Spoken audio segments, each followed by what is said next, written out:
এবার আপনাকে যিশু খ্রিস্টের নামে আমরা স্বাগত জানাই। ঈশ্বর মহান, আর তিনি আপনার জীবনে আরো মহান কাজ করতে চান। আজকে যে অংশটা আমরা ঈশ্বরের বাক্য থেকে দেখব, গীত সংহিতা 27 তার 4 পদ। একটাই পদ আজকে আমরা আলোচনা করব, আর সেটা আমাদের প্রত্যেকের জন্য বিশেষ আলোচ্য বিষয়। সদাপ্রভুর কাছে আমি একটি বিষয় যাত্রা করিয়াছি, তাহারই অন্বেষণ করিব, যেন জীবনের সমুদয় দিন সদাপ্রভুর গৃহে বাস করি, সদাপ্রভুর সৌন্দর্য দেখিবার ও তাহার মন্দিরে অনুসন্ধান করিবার জন্য। আমেন। গীত সংহিতা 27:4, সদাপ্রভুর কাছে আমি একটি বিষয় যাচনা করিয়াছি, তাহারই অন্বেষণ করব, যেন জীবনের সমুদয় দিন, মানে জীবনের প্রত্যেকটা দিন সদাপ্রভুর গৃহে বাস করি। হালেলুয়া। আমি বলতে চাই, আমাদের জীবনের মানে এবং আমাদের জীবনের মূল্য তখনই আমরা বুঝতে পারি যখন আমরা ঈশ্বরের কাছে আসি। আজ পৃথিবীতে অনেক মানুষ আছে, কিন্তু তারা তাদের জীবনের মূল্যকে বোঝে না। তারা জানে না তারা কোথায় দাঁড়িয়ে আছে, তারা জানে না তারা কিসের উপরে নির্ভর করে, জানে না তারা কোথায় যেতে চলেছে। জীবন এগিয়ে চলেছে বিভিন্ন ঘটনার মতো দিয়ে, সময় থেমে নেই, কিন্তু অনেকে জানে না তাদের জীবনের মূল্য কি। আমি বলতে চাই যে এখানে গীতকার তার জীবনের একটাই বাসনা রেখেছে, তার জীবনে একটা ইচ্ছা, আর সেটা হলো যেন সে সারা জীবন ঈশ্বরের ঘরে বাস করে। হালেলুয়া। সারা জীবন সে যেন ঈশ্বরের গৃহে থাকতে পারে। আমি বলতে চাই যে ঈশ্বরের পরিকল্পনা আমাদের প্রত্যেকের জন্য অতি মহৎ, কিন্তু সর্বোত্তম পরিকল্পনা ঈশ্বর আমাদের জন্য করেছেন সেটা হলো যেন আমরা তার সঙ্গে থাকতে পারি। এই পৃথিবীতে যেন আমরা তার সঙ্গে থাকতে পারি, যেন আমরা তার সঙ্গে পথ চলতে পারি, যেন আমরা তাকে ভালোবাসতে পারি, যেন আমরা তাকে বুঝতে পারি। এটা হচ্ছে ঈশ্বরের ইচ্ছা আমাদের কাছে। গীত সংহিতা 27 গীত রাজা দাউদের একটা গান।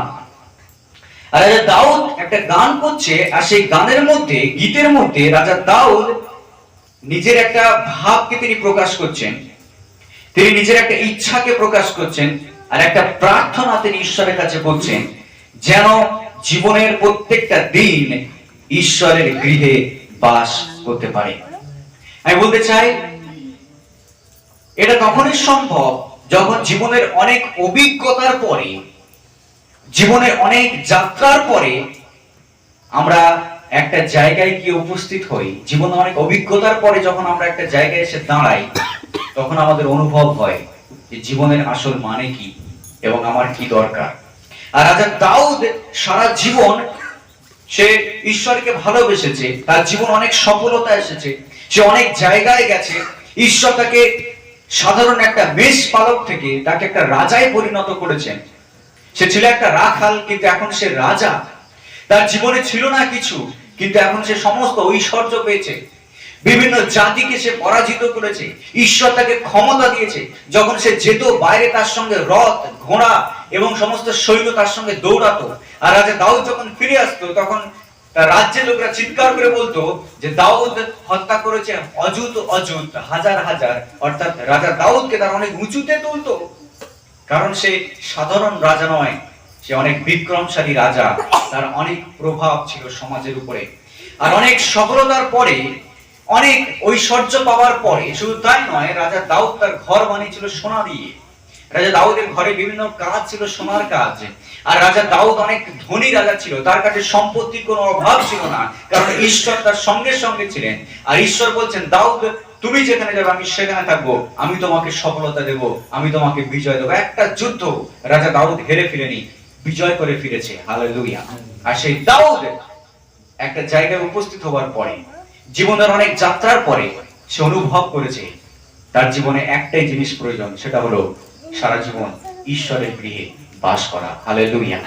আমি বলতে চাই আজকের আমাদের জীবনের অনেক ঘাত প্রতিঘাতের মধ্য দিয়ে হয়তো আমরা যাচ্ছি, আমরা অনেক ঘটনার মধ্য দিয়ে আমাদের জীবন এগোচ্ছে, অনেক রকম পরিস্থিতির মধ্য দিয়ে আমরা এক পা করে এগিয়ে চলেছি। আমাদের জীবনে প্রত্যেকের দিন কিন্তু সমান যায় না, প্রত্যেকের জীবনে ঘটনা একই নয়, প্রত্যেকের জীবনের গল্প একই না, প্রত্যেকের সবার জীবনে সবসময় একই রকম জিনিস হয় না। আমরা অনেকে খুব খারাপ পরিস্থিতির মধ্য দিয়ে যাই, আবার অনেক সময় ভালো জিনিসের মধ্য দিয়ে যাই।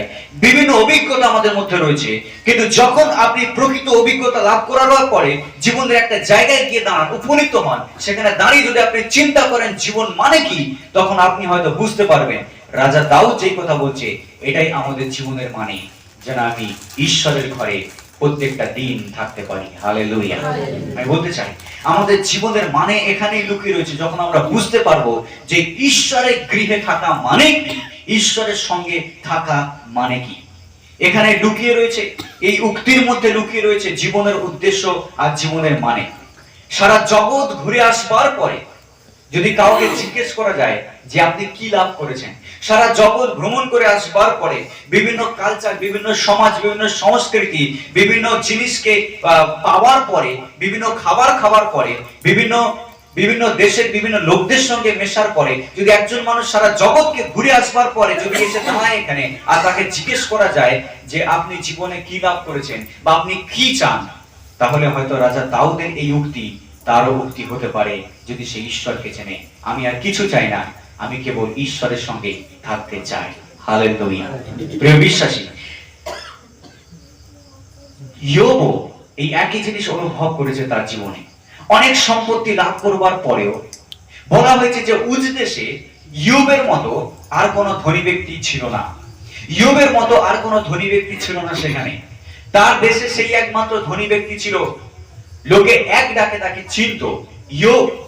ও সে তো অনেক ধনী ব্যক্তি, তার উটের সংখ্যা গণনা করা যাবে না, তার মেষের সংখ্যা গণনা করা যায় না, তার চাকর বাকর অজস্র।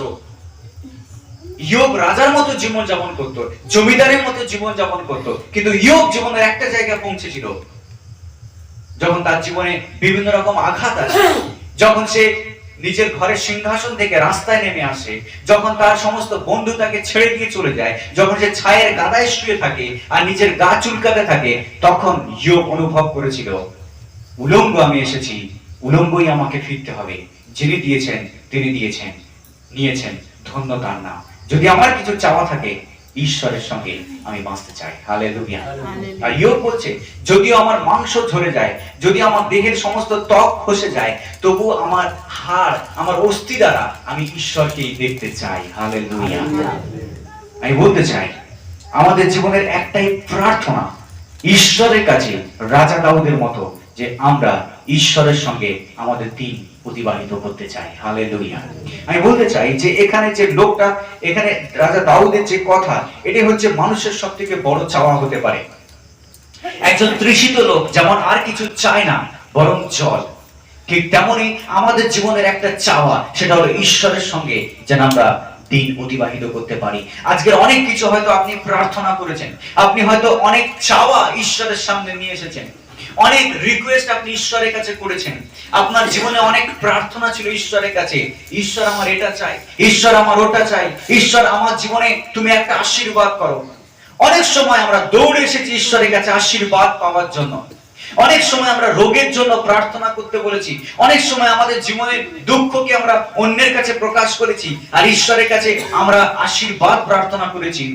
কিন্তু এখন আসল প্রার্থনা করবার সময় রোগের থেকেও অনেক বেশি, রোগের সুস্থতার থেকেও, আশীর্বাদের থেকেও অনেক বেশি, আর একটু ভালো আপগ্রেড হওয়ার থেকেও অনেক বেশি, একটা ভালো চাকরি পাওয়ার থেকেও অনেক বেশি, জীবনে একটা ভালো বাড়ি বানানোর থেকেও অনেক বেশি।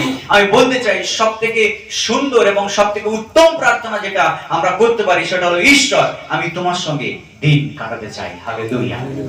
আমি তোমার গৃহে থাকতে চাই। কতজন সেই প্রার্থনা করেছেন?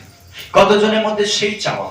কতজন এটা চান যেন আমরা ঈশ্বরের সঙ্গে দিন অতিবাহিত করি, ঈশ্বরের মন্দিরে, ঈশ্বরের গৃহে যেন থাকতে পারি? আমার মনে হয় মৃত্যুর আগের মুহূর্তে যদি কাউকে জিজ্ঞাসা করা যায় যে তোমার কেমন লাগছে, বা মৃত্যুর আগের মুহূর্তে যদি কাউকে জিজ্ঞেস করা যায় যে তুমি কি অনুভব করছো, তাহলে হয়তো সেই মৃত্যুর মুখে থাকা, মৃত্যুর শয্যায় শুয়ে থাকা সেই ব্যক্তি হয়তো বলবে আমি আর কিছু চাই না, আমি শুধু ঈশ্বরকে দেখতে চাই। আমি শুধু ঈশ্বরের সঙ্গে থাকতে চাই। হালেলুয়া। এরকম অনেক সাক্ষ্য আছে যে মৃত্যুর আগে মানুষ এক্সপ্রেশন, তাদের জীবনের ভাবকে তারা প্রকাশ করেছে।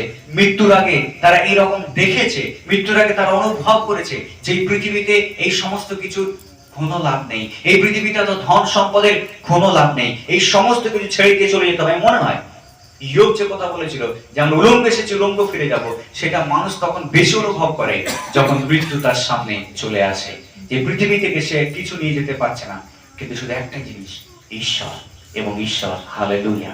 আমি বলতে চাই আমাদের জীবনে এটাই হচ্ছে প্রার্থনা, এটাই প্রার্থনা হোক যে আমি যেন সারা জীবন ঈশ্বরের সঙ্গে বাস করতে পারি। রাজা দাউদের জীবনে কোনো কিছুর অভাব ছিল না, তার জীবনে সমস্ত কিছু ছিল, যা যা একজন মানুষের জীবনে প্রয়োজন রাজা দাউদের তার ডবল ডবল ডবল ছিল, কারণ সে রাজা ছিল।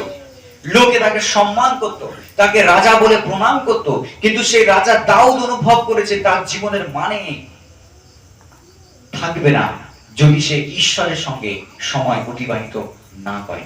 পুরাতন নিয়মে এখানে বলছে যেন আমি আমার জীবনের সমুদয় দিন ঈশ্বরের গৃহে থাকতে পারি। রাজা দাউদ ঈশ্বরের গৃহে থাকতে চেয়েছিল। এখানে ঈশ্বরের পুরাতন নিয়মে ঈশ্বরের গৃহ মানে ঈশ্বরের মন্দির। ঈশ্বরের মন্দির এমন একটা জায়গা যেখানে ঈশ্বরের উপস্থিতি নেমে আসতো। আমি বলতে চাই সেই মন্দির কিন্তু আমরা যে মন্দির বুঝি তা নয়। পুরাতন নিয়মে যে ঈশ্বরের মন্দির বলা হয়েছে, সেই ঈশ্বরের মন্দির ঈশ্বর মোশিকে বানাতে বলেছিলেন সমাগম তাম্বু। ঈশ্বর মোশিকে বলেছিলেন সমাগম তাম্বু বানাতে। তাম্বু মানে সমাগম তাম্বু মানে মন্দিরের মতো সেটাকে তৈরি করতে হবে যেখানে ঈশ্বরের উপস্থিতি নেমে আসবে।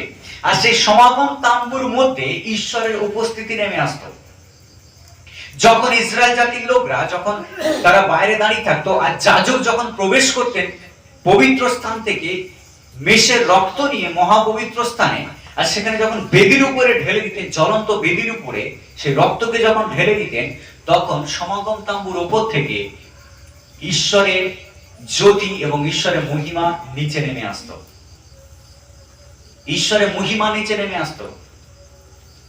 যদি যাজকের কোনো ভুল হতো তাহলে সঙ্গে সঙ্গে যাজক সেখানে মারা যেত, কারণ ঈশ্বরের মহিমার সামনে দাঁড়ানোর ক্ষমতা মানুষের নেই। এতটুকু ভুল হলে যাজক মারা যেত সেখানে। রাজা দাউদের সময় সেই মন্দির ছিল না, রাজা দাউদের সময় তাম্বু ছিল, সমাগম তাম্বু। কিন্তু রাজা দাউদের পুত্র সলোমন সেই মন্দির নির্মাণ করে। ইসরায়েল দেশে প্রথম মন্দির তৈরি হয়। আর সেই মন্দির যখন তৈরি হয়, মন্দির ডেডিকেশনের সময়, উৎসর্গ করার সময় সারা ইসরায়েল জাতি ভোজ খায়। সারা ইসরায়েল জাতিকে তখন ডাকা হয়, আর তারা সবাই সেই মন্দির উৎসর্গ করেছিল যেখানে ঈশ্বরের মহিমা যেন নেমে আসে। আর যখন সলোমন সকলকে আদেশ দেয় মন্দিরের সামনে দাঁড়াতে, যখন মন্দির উৎসর্গ করা হবে, আর যখন সবাই মন্দির উৎসর্গ করার জন্য দাঁড়িয়েছিল, ঈশ্বরের মহিমা সেখান থেকে মন্দিরের উপরে নেমে এসেছিল। আর এটাই চিহ্নিত করছিল যে ঈশ্বর মানুষের মাঝখানে উপস্থিত। হালেলুয়া। ঈশ্বর মানুষের মাঝখানে উপস্থিত। পুরাতন নিয়মের মন্দির মানে হলো ঈশ্বর মানুষের, ইসরায়েল জাতির মাঝখানে উপস্থিত। আর নতুন নিয়মের মন্দির মানে হলো ঈশ্বর সমস্ত মানুষের মাঝখানে উপস্থিত যারা যিশুকে বিশ্বাস করে। হালেলুয়া। পুরাতন নিয়মের মন্দির মানে ঈশ্বরের উপস্থিতি, আর নতুন নিয়মে ঈশ্বরের উপস্থিতি আমাদের সঙ্গে আছে, কারণ আমরা ঈশ্বরকে লাভ করেছি, আমরা পেয়ে গেছি, কারণ তিনি মানুষ হয়ে পৃথিবীতে নেমে এসেছেন ইম্মানুয়েল হয়ে। সেজন্য বাইবেল বলছে ইম্মানুয়েল, তিনি আমাদের সঙ্গে ঈশ্বর। পুরাতন নিয়মে তিনি ইসরায়েলের সঙ্গে ঈশ্বর ছিলেন, কিন্তু নতুন নিয়মে যারা যিশুকে বিশ্বাস করবে তিনি তাদের সঙ্গে ঈশ্বর, তিনি ইম্মানুয়েল, আমাদের সঙ্গে থাকা ঈশ্বর। হালেলুয়া।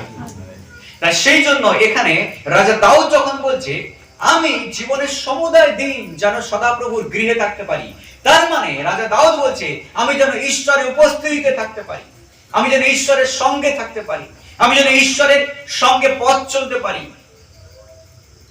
দাউদ নিজের ঘর তৈরি করেছে, দাউদের আলাদা রাজপ্রাসাদ রয়েছে, বিভিন্ন স্বর্ণ দিয়ে তৈরি, সোনা দিয়ে তৈরি, রূপো দিয়ে তৈরি, পিত্তল দিয়ে তৈরি, সমস্ত কিছু।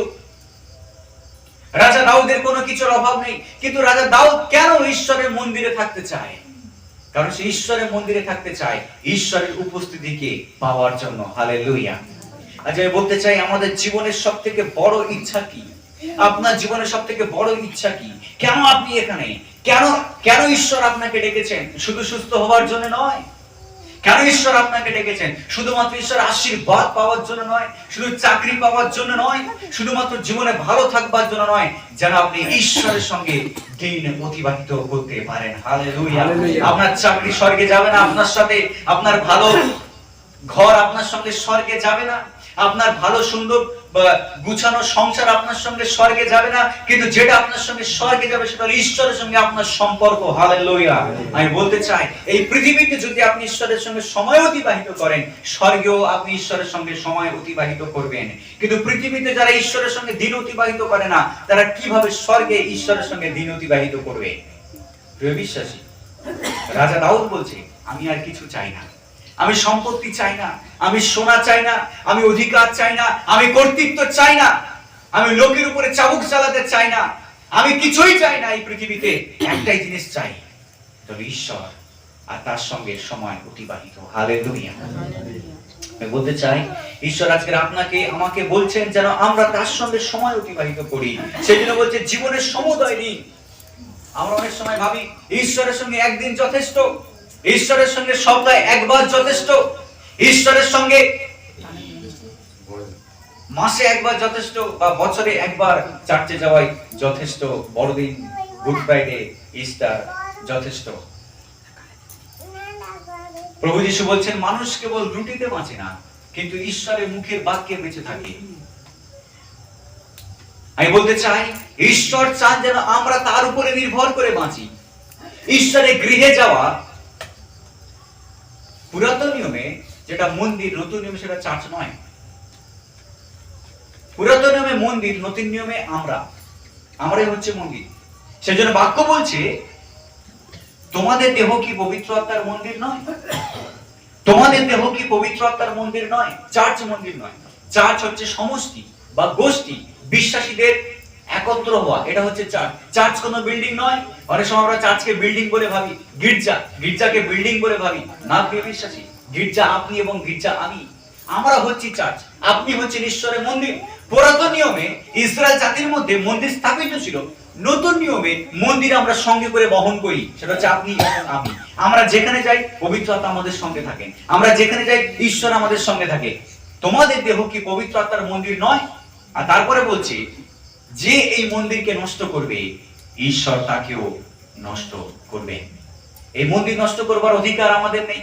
পুরাতন নিয়মে মন্দিরকে নষ্ট করবার অধিকার তাদের ছিল না। পুরাতন নিয়মে মন্দিরের মধ্যে তারা খারাপ ভাবে আরাধনা করতে পারত না, তারা ভুলভাবে ঈশ্বর উপাসনা করতে পারত না, তারা ভুলভাবে অফারিং উৎসর্গ করতে পারত না। যদি ভুল হতো, ঈশ্বর শাস্তি দিতেন। ঠিক তেমনি আমাদের এই মন্দিরকে যদি আমরা নষ্ট করি, তাহলে ঈশ্বর আমাদেরকে শাস্তি দেবেন। সেই জন্য এই মন্দিরকে আমাদেরকে সুরক্ষিত রাখতে হবে, এই মন্দিরকে আমাদেরকে পরিষ্কার রাখতে হবে, এই মন্দির আমাদেরকে পবিত্র রাখতে হবে। এই মন্দিরের মধ্যে যেন পাপ বাস না করে, খারাপ স্বভাব বাস না করে, এই মন্দিরের মধ্যে যেন খারাপ কিছু না ঘটে, এই মন্দিরের ভিতরে যেন আমরা খারাপ কিছু না নিই, এবং ভিতর থেকে বাইরে যেন খারাপ কিছু না বেরোয়। হালেলুয়া। কারণ আপনি আমি মন্দির। চার্চ, গির্জা, চার্চ হচ্ছে বিশ্বাসীদের সমষ্টি। যখন আপনি একসঙ্গে হচ্ছেন, সেটাই হচ্ছে চার্চ। এটা হচ্ছে চার্চ। চার্চ কোনো বিল্ডিং নয়। চার্চ হচ্ছে যেখানে ঈশ্বর উপস্থিত থাকেন। কোথায় ঈশ্বর উপস্থিত থাকেন? প্রভু যীশু বলছেন, যেখানে 2 কিংবা 3 জন একত্রিত হয়, আমি সেখানে উপস্থিত। হালেলুয়া। প্রভু যীশু বলছেন, যেখানে 2 কিংবা 3 জন একত্রিত হয়, সেখানে আমি উপস্থিত। যিশু আপনার মধ্যে উপস্থিত, যিশু আমাদের মধ্যে উপস্থিত। যখন আপনি একা, তখনও যিশু আপনার সঙ্গে আছেন। যখন আমরা একত্রে রয়েছি, সেখানেও যিশুর উপস্থিতি রয়েছে। হালেলুয়া। আমি বলতে চাই, আমরাই হচ্ছি চার্চ, আমরা হচ্ছি ঈশ্বরের মন্দির, আমরা হচ্ছি ঈশ্বরের গৃহ। আর এই গৃহে যেন সর্বদাই ঈশ্বর উপস্থিত থাকে, আমরা যেন ঈশ্বরের সঙ্গে থাকি। তথাপি আমাদেরকে চার্চে যেতে হবে, তথাপি আমাদেরকে চার্চে যেতে হবে। আমি বলতে চাই, ঈশ্বরের মন্দিরে যাওয়া খুব ইম্পর্টেন্ট। নতুন নিয়মে ঈশ্বরের গৃহে যাওয়া খুব ইম্পর্টেন্ট। এই ঈশ্বরের গৃহ অনেক সময় চার্চ। আমরা নিজেরা ঈশ্বরের মন্দির, তথাপি আমাদেরকে কিন্তু সভাস্থ হতে হবে। বাইবেলে বলছে, তুমি সভায় যাওয়া ত্যাগ করো না। চলিত ভাষায়, সভাস্থ হওয়া পরিত্যাগ করো না। তার মানে সবাই মানে কি? বিশ্বাসীদের সবাই যাওয়া তুমি ত্যাগ করো না, যেন সেখানে গিয়ে ঈশ্বরের আরাধনা করতে পারো, সেখানে গিয়ে ঈশ্বরের প্রশংসা করতে পারো। আর এখানে রাজা দাউদ বলছে, আমি জীবনের প্রত্যেকটা দিন সদাপ্রভুর গৃহে যেন বাস করি। এটাই আমার প্রার্থনা, এটাই আমার চাওয়া। আজকে অনেকে ভাবছে হয়তো একবার যথেষ্ট, ঈশ্বরের সঙ্গে একদিন পথ চলে যথেষ্ট, বাইবেল সপ্তাহে একদিন পড়লে যথেষ্ট, কিংবা বাইবেল শুনলে সপ্তাহে একবার যথেষ্ট। প্রিয় বিশ্বাসী, রাজা দাউদ যদি একদিন সদাপ্রভুর কাছে যাওয়া যথেষ্ট হতো, তাহলে বলতো না জীবনের প্রত্যেকটা দিন। প্রিয় বিশ্বাসী, ঈশ্বর আপনাকেও 24 ঘন্টা দিয়েছে, ঈশ্বর আমাকেও 24 ঘন্টা দিয়েছেন। ঈশ্বর আপনাকে সপ্তাহে 7 দিন, আমাকেও সপ্তাহে, মাসে 30 দিন, আমাকেও বছরে 365 দিন আপনাকে দিয়েছেন, আমাকেও দিয়েছেন। আমাদের প্রত্যেককে ঈশ্বর সমান সময় দিয়েছেন, যেন আমরা সমান সময় ঈশ্বরের সাথে অতিবাহিত করতে পারি। যদি রাজা দাউদ বলছে প্রত্যেক দিন, তাহলে আমাদেরকেও প্রত্যেকদিন ঈশ্বরের সঙ্গে সময় অতিবাহিত করতে হবে। হালেলুয়া। দানিয়েল যখন জেরুসালেমে ছিল, তার মধ্যে ঈশ্বরের প্রতি একটা ভয় ছিল, ঈশ্বরকে সে ভালোবাসতো। যখন তাকে দাসত্বে নিয়ে যাওয়া হয়, সেখানেও সে ঈশ্বরের প্রতি ভক্তিশীল ছিল। আর দিনে 3 বার দানিয়েল প্রার্থনা করতে ঈশ্বরের সামনে বসে হাঁটু গেড়ে জেরুসালেমের দিকে তাকিয়ে দিনে 3 বার সে প্রার্থনা করত। কেন সে দিনে 3 বার প্রার্থনা করতো ঈশ্বরের সামনে? তাকে কেউ বলে দেয়নি দিনে 3 বার প্রার্থনা করতে, কিন্তু তার মধ্যে একটা চেতনা ছিল, ঈশ্বরের সঙ্গে তাকে সময় অতিবাহিত করতে হবে। রাজা দাউদ কবার প্রার্থনা করত দিনে? লেখা রয়েছে 7 বার গীত সংহিতায়।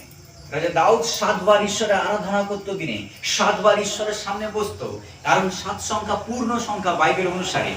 এমন নয় যে 7 বার আমরা করলে আশীর্বাদ পাবো, কিন্তু রাজা দাউদ চেয়েছিল যতবার সম্ভব ততবার আমি ঈশ্বরের সঙ্গে সময় অতিবাহিত করব। রাজা দাউদ বলছে, আমি যখন ঘুম থেকে উঠি, যখন আমি ভোর রাতে উঠি, যখন আমি রাত্রে জেগে উঠি, তখন আমি বিছানায় শুয়ে শুয়ে তোমার বিষয়ে ধ্যান করি, যেন আমি তোমাকে বুঝতে পারি। হালেলুয়া। আমি বলতে চাই, রাজা দাউদ ঈশ্বরের সঙ্গে সময় অতিবাহিত করতে চাইতো। সে জানতো সে অনেক ব্যস্ত, সে জানতো তার অনেক বড় রাজ্য রয়েছে, কিন্তু এই সমস্ত কিছুর উপরে আরেকটা রাজ্য রয়েছে, এই আমার উপরে আরেকটা রাজা রয়েছে, যিনি সর্বশক্তিমান, রাজাদের রাজা, প্রভুদের প্রভু। আমি তার সঙ্গে সময় অতিবাহিত করতে চাই। এটাই হচ্ছে আমার প্রার্থনা। আজকে প্রিয় বিশ্বাসী, আপনার জীবনে প্রার্থনা কি? আপনার জীবনে প্রার্থনা কি? ঈশ্বর আপনাকে ভালোবাসেন, যেন আমরা ঈশ্বরের গৃহে থাকতে চাই। কারণ ঈশ্বরের গৃহে আছে শান্তি, ঈশ্বরের গৃহে আছে শান্তি। যখন 16:33 প্রভু যীশু খ্রিস্ট বলছেন যে জগতে তোমরা দুঃখ পাইতেছো, কিন্তু আমাতে তোমরা শান্তি পাবে। চিন্তিত হয়ো না, আমি জগৎকে জয় করেছি। হালেলুয়া। প্রভু যীশু বলছেন জগতে তোমরা দুঃখ পেয়েছো, কিন্তু আমার মধ্যে তুমি শান্তি পাবে। যখন রাজা দাউদ মন্দিরে যেত, তখন সে শান্তি পেত। যখন সে মন্দিরের সামনে আসতো, তখন সে শান্তি অনুভব করত। যখন সে ঈশ্বরের বিষয়ে চিন্তা করত, তখন সে শান্তি পেত। চারিদিকে অনেক অশান্তি, কিন্তু যখন ঈশ্বরকে সে নিয়ে চিন্তা করে, তখন তার শান্তি। আজকে আমি বলতে চাই, এই পৃথিবীতে আমাদের অনেক অশান্তি থাকবে, কিন্তু যদি যিশু আমাদের মধ্যে থাকে, তাহলে আমাদের শান্তি থাকবে। হালেলুয়া।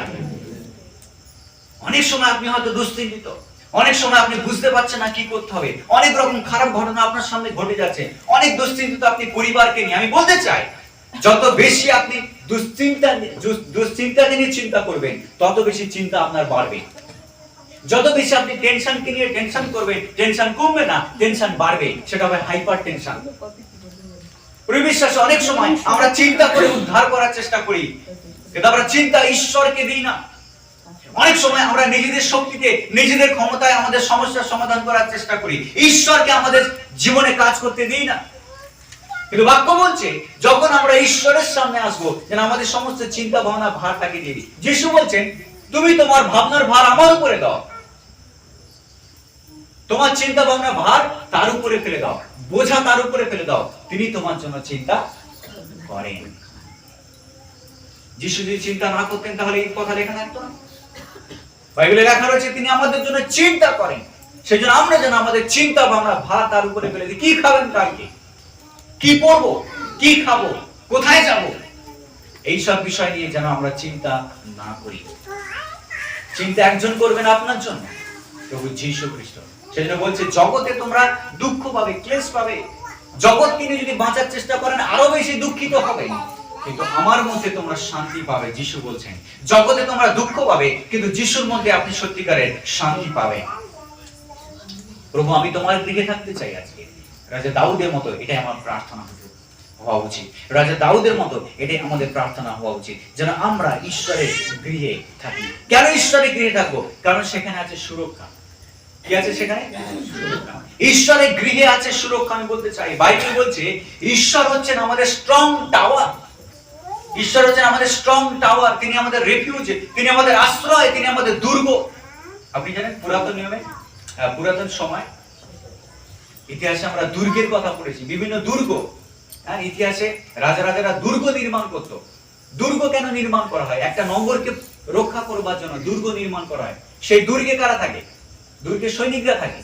সবসময় বন্দুক নিয়ে, তীর-ধনুক নিয়ে তারা দুর্গকে কি করে? দুর্গের উপরে তারা ওয়াচ করে, ওয়াচ টাওয়ার। সেখান থেকে তারা দেখে কোন শত্রু আসছে কিনা। বাইবেল বলছে ঈশ্বর আমাদের দুর্গ, তিনি আমাদেরকে প্রোটেক্ট করবেন, তিনি আমাদেরকে সুরক্ষা দেবেন। ও গীত সঙ্গীত 91 গীতে বলছেন সদাপ্রভু আমাদের দুর্গ, তিনি আমাদের আশ্রয়। যদি আমরা পরাৎপরে অন্তরালে থাকি তাহলে সর্বশক্তিমানের ছায়াতে আমরা বাস করি। হালেলুয়া। তিনি আমাদের দুর্গ, তিনি আমাদের আশ্রয়। যদি ঈশ্বর আপনার সঙ্গে থাকে, যদি আপনি ঈশ্বরের সঙ্গে পথ চলেন, তিনি আপনার দুর্গ। ঈশ্বরের গৃহেই আছে সত্যিকারের সুরক্ষা, ঈশ্বরের গৃহে আছে সত্যিকারের আনন্দ। গীত সঙ্গীত 122 সেখানে লেখা রয়েছে যে ঈশ্বরের মধ্যে রয়েছে সত্যিকারের আনন্দ। পড়ুন সেটা কি বলছে 122 আমি আনন্দিত হইলাম যখন লোকে বলিল চলো আমরা সদাপ্রভুর গৃহে যাই। হালেলুয়া। রাজা দাউদ বলছে আমি আনন্দিত হলাম যখন লোকে বলল চলো আমরা সদাপ্রভুর গৃহে যাই। ঈশ্বরের গৃহে আসা আনন্দ, ঈশ্বরের গৃহে আসা আনন্দ, মণ্ডলীতে যাওয়া আনন্দ, চার্চে যাওয়া একটা আনন্দ আমাদের কাছে। আপনি কি আনন্দিত চার্চে এসে? যখন আপনি চার্চে আসেন তখন কি আনন্দিত?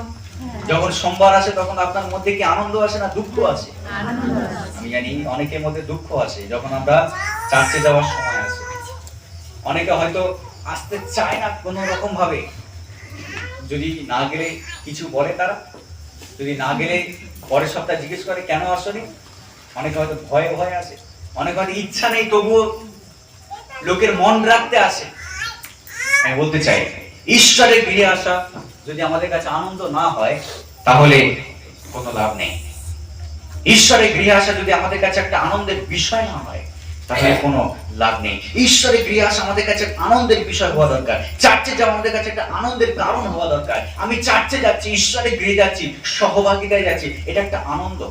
কি করে বুঝবেন ঈশ্বর আপনার হৃদয়ে কাজ করছেন? কি করে জানবেন যে পবিত্র আত্মা আপনার মধ্যে কাজ করছে? যদি ঈশ্বরের গৃহে যাওয়া, চার্চে যাওয়া আপনার কাছে আনন্দের কারণ হয় তবে জানবেন যে ঈশ্বর আপনার মধ্যে কাজ করছে। আর হয়তো শত্রু আপনার মধ্যে কাজ করছে। আমরা এরকম কথা বলে থাকি। যদি আপনার চার্চে না যাওয়ার কারণে আপনি অসুস্থ অনুভব না করেন তাহলে আপনি সত্যি অসুস্থ। যদি আপনার চার্চে না যাওয়ার কারণে আপনি অসুস্থ অনুভব না করেন তাহলে আপনি সত্যি অসুস্থ আর আপনার প্রকৃত ট্রিটমেন্ট দরকার। বুঝতে পেরেছেন? যদি চার্চে না যাওয়াটা আপনাকে অসুস্থ অনুভব না করায় তাহলে আমরা সত্যিকারে অসুস্থ। আর এই সিকনেস, এই অসুস্থ শরীরের নয়, আত্মার অসুস্থতা। আর এটার জন্য খুব ভালো চিকিৎসার প্রয়োজন। চার্চে না যাওয়াটাই আমাদের কাছে একটা যেন বড় খারাপ বিষয় হয়ে দাঁড়ায়। আমি যেন চার্চে যেতে পারি, চার্চে না যাওয়ার কারণে যেন আমি লজ্জিত হই, আমি কেন যেতে পারলাম না। যদি চার্চে না যেতে পারি আমি দুঃখিত হই, আমি কেন চার্চে যেতে পারলাম না। যদি আমি চার্চে না যেতে পারি, যদি আমি সবাই যদি উপস্থিত না হতে পারি তাহলে সেটা যেন আপনার কাছে একটা দুঃখের কারণ হয় যে আমি উপস্থিত হতে পারলাম না। নেক্সট উইক থেকে আমি মিস করতে চাই না, পরের সপ্তাহ থেকে আমি এটাকে বন্ধ করতে চাই না। কি কারণে আপনি মিস করলেন সেটাকে খুঁজে বার করার চেষ্টা করুন। সেই বাধাজনক বিষয়গুলোকে দূরে রাখুন যেন মণ্ডলীতে আপনি উপস্থিত হতে পারেন। অনেকের কাছে ঈশ্বরকে খোঁজা, তাকে জানা, চার্চে যাওয়া একটা অপশনাল। ভালো লাগছে না সেই জন্য তারা আসেনি। অনেকে আগে সানডে সিকনেসে ভুগছে, জানেন তো, রবিবারের জ্বর যেটাকে বলে। অনেকে রবিবার আসলে তখন জ্বর হয়, অনেকে প্রার্থনা আসবার আগে জ্বর আসে, জানেন তো। মানে অসুস্থ অনুভব করে প্রার্থনায় যাওয়ার আগে, চার্চে যাওয়ার আগে অসুস্থ অনুভব করে, সানডে সিকনেস বলা হয়। অনেক লোক আছে যারা অপশনাল ভেবে নেয়, যারা মনে করে যে চার্চে যাওয়াটা কোনো ইম্পর্টেন্ট নয়, ঈশ্বরকে তো ঘরে বসেই পাওয়া যায়। কারা বলে এই কথা, ঈশ্বরকে ঘরে বসে পাওয়া যায়? যারা চার্চে যায় না, যারা চার্চে যায় না তারা বলে ঈশ্বরকে ঘরে বসে পাওয়া যায়। যিশু মার্থাকে বললেন, মার্থা মার্থা তুমি অনেক বিষয়ে ব্যস্ত, কিন্তু একটা জিনিস তোমার প্রয়োজন, যেটা মরিয়ম বেছে নিয়েছে। আর মরিয়ম কি বেছে নিয়েছে? যিশুর চরণে বসে তার কথা শুনবে। হালেলুয়া। আমরা কতজন খুশি হই যখন যিশুর কথা শুনতে পাই? আমরা কতজন আনন্দিত হই যখন যখন যিশুর কথা শুনবার সময় আসে? কতজন আমরা আমরা আমরা উৎসাহিত হই যে আমি যিশুর কথা শুনতে চলেছি, সামথিং, কিছু একটা বিষয় আমি সেখান থেকে আজকে নেব, কিছু একটা আমি শিখে আসব, কিছু একটা আমি আজকে নিয়ে আসব ঘরে। আমি বলতে চাই এটা খুবই প্রয়োজন আমাদেরকে মার্থার মতো না হয়ে মরিয়মের মতো হওয়া, যেন ঈশ্বরের চরণে আমরা বসতে পারি। হালেলুয়া।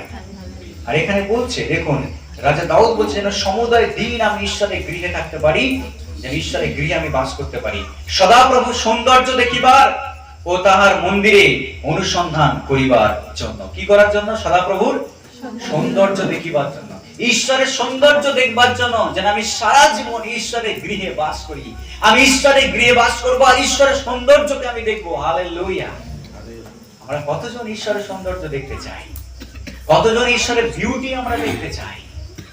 বাইবেল বলছে আকাশ মণ্ডল তার রচনা, পাহাড় পর্বত তার হস্তকৃত রচনার কথা বলে, সমস্ত সৃষ্টি ঈশ্বরের গৌরব করে।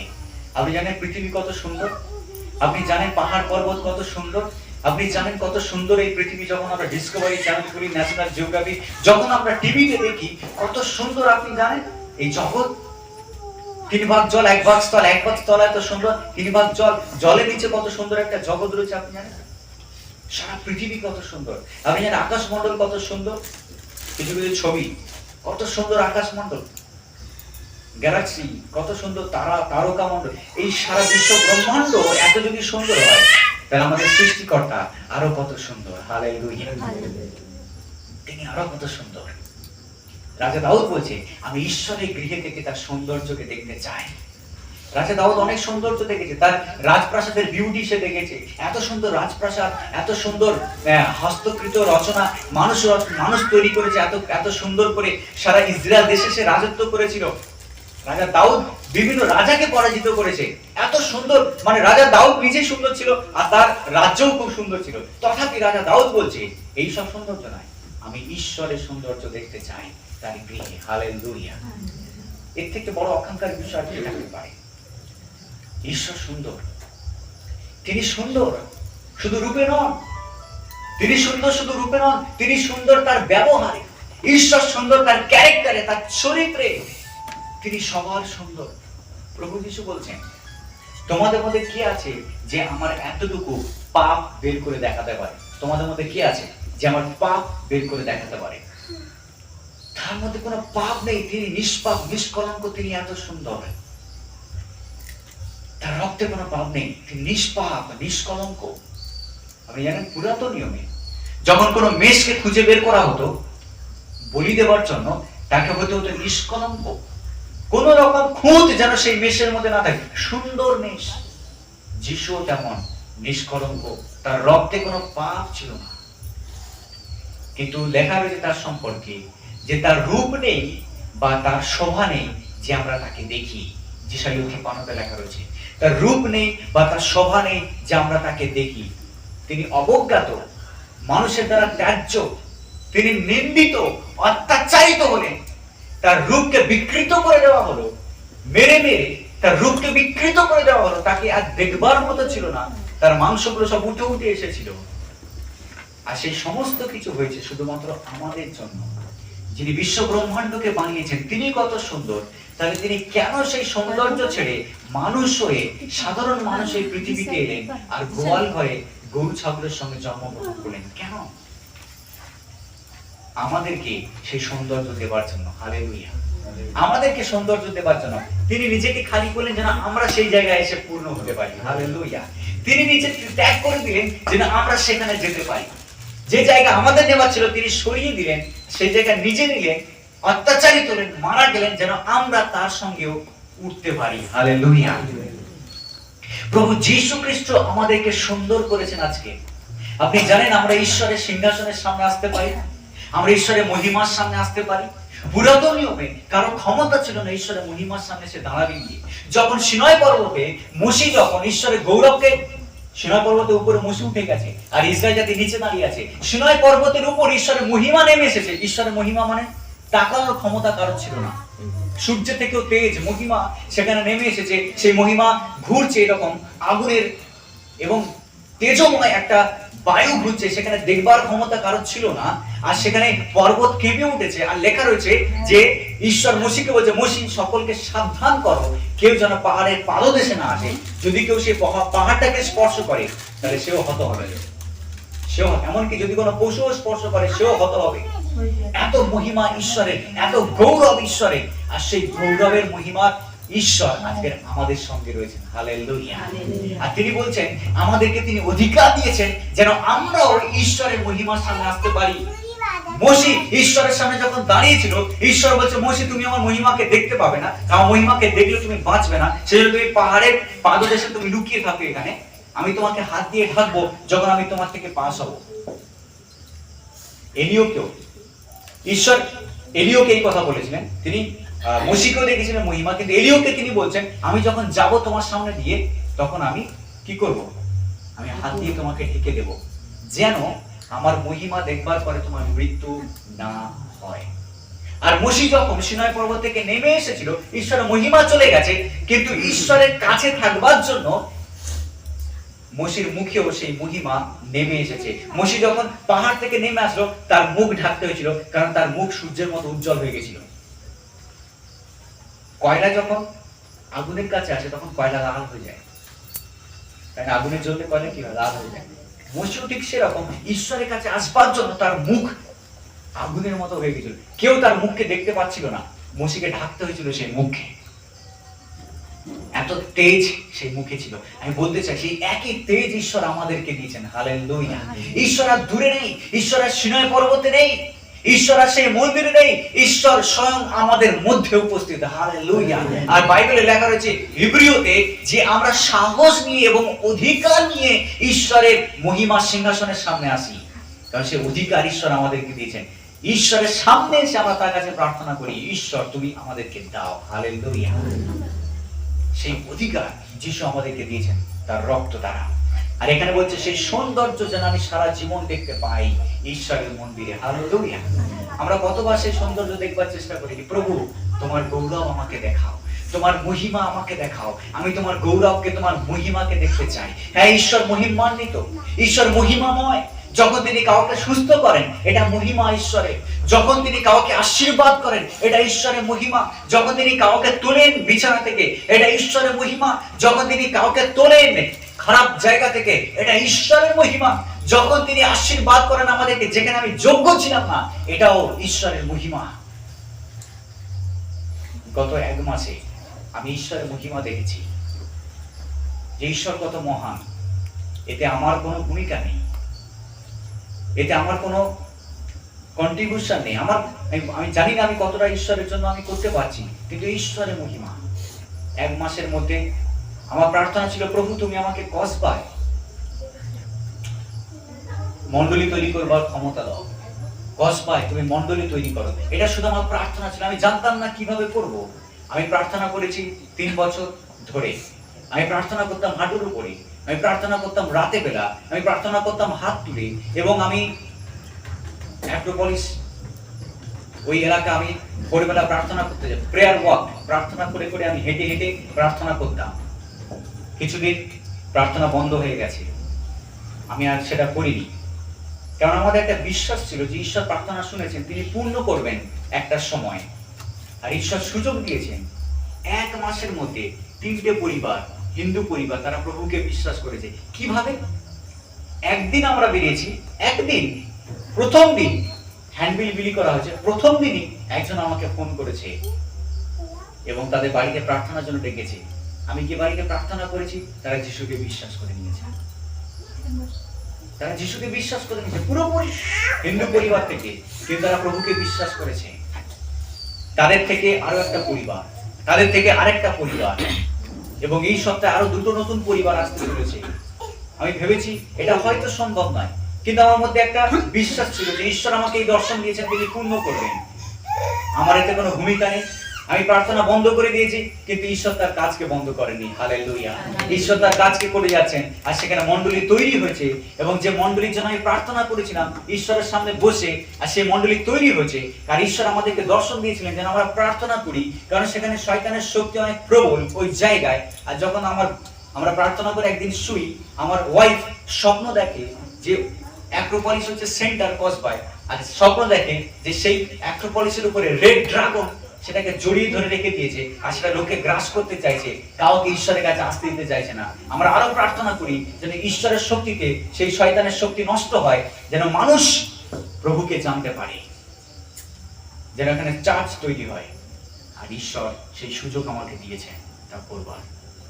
ঈশ্বরের মহিমা, ঈশ্বরের মহিমা, তার মহিমাকে তিনি সবসময় প্রকাশ করবেন। আর বাইবেল বলছে ঈশ্বর, আমি আমার মহিমা আমি কাউকে দেব না। হালেলুয়া। কিন্তু ঈশ্বর শুধু নিজে মহিমান্বিত নন, যখন তিনি মহিমান্বিত হবেন তিনি আমাদেরকেও মহিমান্বিত করবেন। হালেলুয়া। যখন আপনি ঈশ্বরের সামনে নত হবেন তিনি আপনাকেও তুলবেন, যেন আপনার দ্বারা ঈশ্বর মহিমান্বিত হন। হালেলুয়া। ঈশ্বর মহিমা শুধু একা পেতে চান না, ঈশ্বর মহিমা পেতে চান আপনার দ্বারা এবং আপনার মধ্য দিয়ে। হালেলুয়া। আমি বলতে চাই সেই ঈশ্বর আজকে আমাদের সঙ্গে থাকতে চান। আর দাউদ বলছে আমি সারা জীবন যেন ঈশ্বরের ঘরেই থাকতে পারি। আমেন। আর তার মন্দিরে তার অনুসন্ধান যেন আমি করতে পারি। পবিত্র আত্মা হচ্ছেন আমাদের সঙ্গে আছেন, আর এটা হচ্ছে আমাদের মন্দির। আপনি যত বেশি ঈশ্বরকে জানবেন তত বেশি তার সঙ্গে যুক্ত হবেন।